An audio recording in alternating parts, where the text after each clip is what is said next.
आखिरकार 2 साल के बाद वो वक्त आ ही गया जब प्रधानमंत्री नरेंद्र मोदी मणिपुर पहुंचे, मणिपुर के लोगों से बात की, ये कहा कि मैं आपके साथ हूं, सरकार आपके साथ है। दोस्तों, इस बीच स्टेज से खड़े होकर पीएम कैसे अपनी सरकार के तारीफों के पुल बांध रहे थे, सब कुछ जल्दी जल्दी मैं आपको बताऊंगी। और मोदी के मणिपुर दौरे पर क्या बोली हैं कांग्रेस पार्टी की सांसद प्रियंका गांधी, ये भी आपको बताऊंगी। लेकिन उससे पहले प्रधानमंत्री मोदी की रैली की एक बिल्कुल अलग तरह की तस्वीर जो अमूमन मीडिया आपको नहीं दिखाती है, वो तस्वीर मैं आपको दिखाना चाहती हूँ। दोस्तों, प्रधानमंत्री मोदी का एक सेट पैटर्न है, उनकी रैलियां एक ग्रामर में होती हैं, चाहे कहीं भी हो वो ग्रामर उसको फॉलो किया जाता है। हो सकता है कि पीएम मोदी के प्रोटोकॉल की वजह से ये किया जाता हो, लेकिन मुझे ऐसा लग रहा था कि मणिपुर में वो ग्रामर टूटेगा। मोदी मणिपुर 2 साल बाद आ रहे हैं तो कुछ अलग तरह से इस रैली को संबोधित करेंगे, लेकिन कुछ भी अलग नहीं था।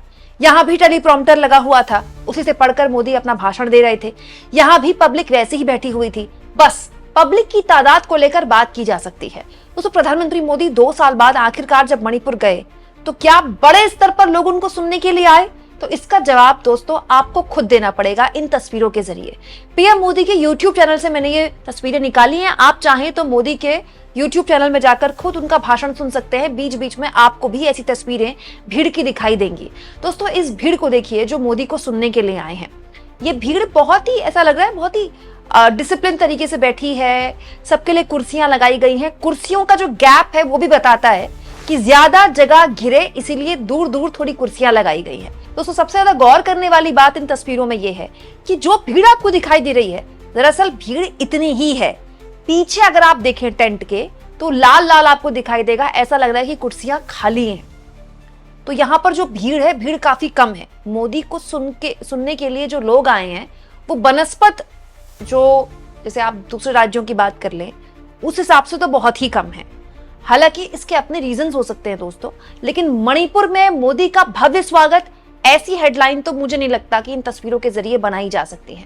हालांकि इन तस्वीरों से पहले प्रधानमंत्री नरेंद्र मोदी जब मणिपुर के लिए आए तो उसको राजनीतिक चर्चा का एक केंद्र बनाया गया कि आखिरकार 2 साल बाद मोदी यहाँ आ रहे हैं।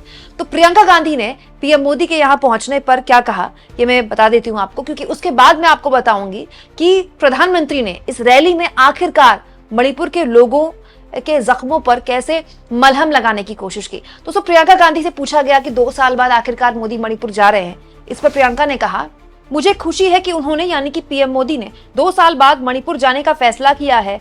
उन्हें बहुत पहले ही जाना चाहिए था। ये बहुत दुर्भाग्यपूर्ण है कि उन्होंने इतने लंबे समय तक स्थिति को जारी रहने दिया, जिसके परिणाम स्वरूप इतनी मौतें हुई। ये भारत के प्रधानमंत्रियों की परंपरा के अनुरूप नहीं है। चाहे वो किसी भी दल के हों, वे दुख और पीड़ा के समय दौरा करते हैं। आजादी के बाद से परंपरा रही है। वो 2 साल बाद इसे पूरा कर रहे हैं, उन्हें पहले ही इस बारे में सोचना चाहिए था। प्रियंका कह रही हैं कि पहले चले जाना चाहिए था, 2 साल क्यों लगाए।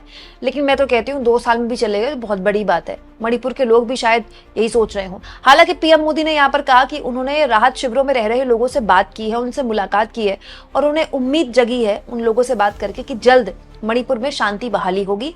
इसके अलावा पीएम ने स्टेट से तमाम जो संगठन जिनसे भारत सरकार शांति वार्ता बात कर रही है उन सहयोग की अपील की और कहा कि आप अपने आने वाली जनरेशन्स के लिए सोचिए।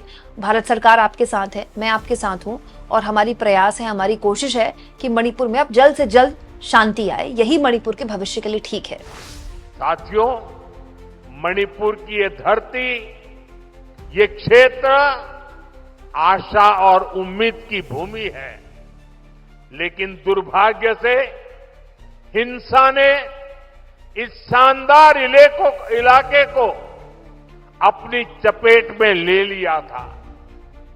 थोड़ी देर पहले मैं उन प्रभावित लोगों से मिला हूं जो कैंप्स में रह रहे हैं।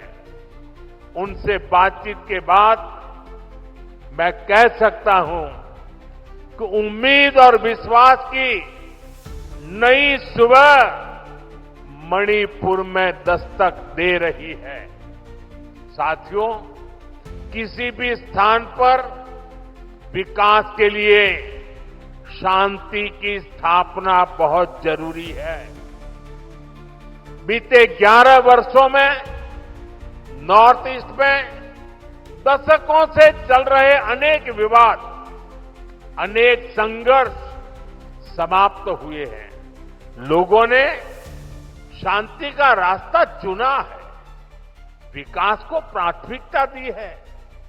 मुझे संतोष है कि हाल ही में हिल्स और वैली में अलग अलग ग्रुप्स के साथ समझौतों के लिए बातचीत की शुरुआत हुई है। ये भारत सरकार के उन प्रयासों का हिस्सा है जिसमें संवाद, सम्मान और आपसी समझ को महत्व देते हुए शांति की स्थापना के लिए काम किया जा रहा है। मैं सभी संगठनों से अपील करूंगा कि शांति के रास्ते पर आगे बढ़कर अपने सपनों को पूरा करें, अपने बच्चों के भविष्य को सुनिश्चित करें। और मैं आज आपको वादा करता हूं, मैं आपके साथ हूं।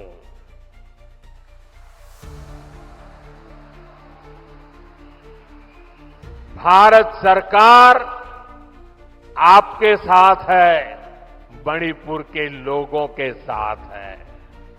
दोस्तों, प्रधानमंत्री मोदी ने मणिपुर पहुंच के एक बात बोली कि भारत सरकार जो है वहां की सरकार के साथ सहयोग कर रही है और 7,000 नए घर बना रही है लोगों के लिए, पुनर्वास के लिए। कम से कम देश को यह तो पता चला कि इस हिंसा में 7,000 लोगों के घर उजड़ गए। दोस्तों, मुझे तो ये बोलते हुए भी बुरा लग रहा है। कोई इंसान जब अपना घर बनाता है ना, तो पता चलता है कि घर क्या होता है। दोस्तों, सोचिए उन 7,000 परिवारों के बारे में जिन्होंने अपने घर खो दिए। पीएम मोदी यहाँ पहुंचकर भारत की अर्थव्यवस्था के बारे में, भारत की अर्थव्यवस्था की तारीफ कर रहे थे, बता रहे थे कि उनकी सरकार आने के बाद मणिपुर के पर कितना कनेक्टिविटी बेहतर हो गई। दोस्तों, इसके अलावा आयुष्मान योजना की मोदी यहाँ बात कर रहे थे, रोड कनेक्टिविटी, ट्रेन कनेक्टिविटी की बात कर रहे थे, एयर कनेक्टिविटी की बात कर रहे थे। जबकि दोस्तों, सच्चाई यह है कि मणिपुर के लोगों को इसमें हार्ट टू हार्ट कनेक्टिविटी की जरूरत है। मणिपुर के लोगों के दिल मिले, एक बार फिर से राज्य पटरी पर लौटे। हम भारत के लोग तो यही कामना करते हैं। दोस्तों, आप पीएम मोदी के 2 साल बाद हुए इस मणिपुर दौरे को किस तरह से देखते हैं, कमेंट बॉक्स में जरूर लिखें और जितना हो सके चैनल को शेयर भी करें दोस्तों और सब्सक्राइब भी करें।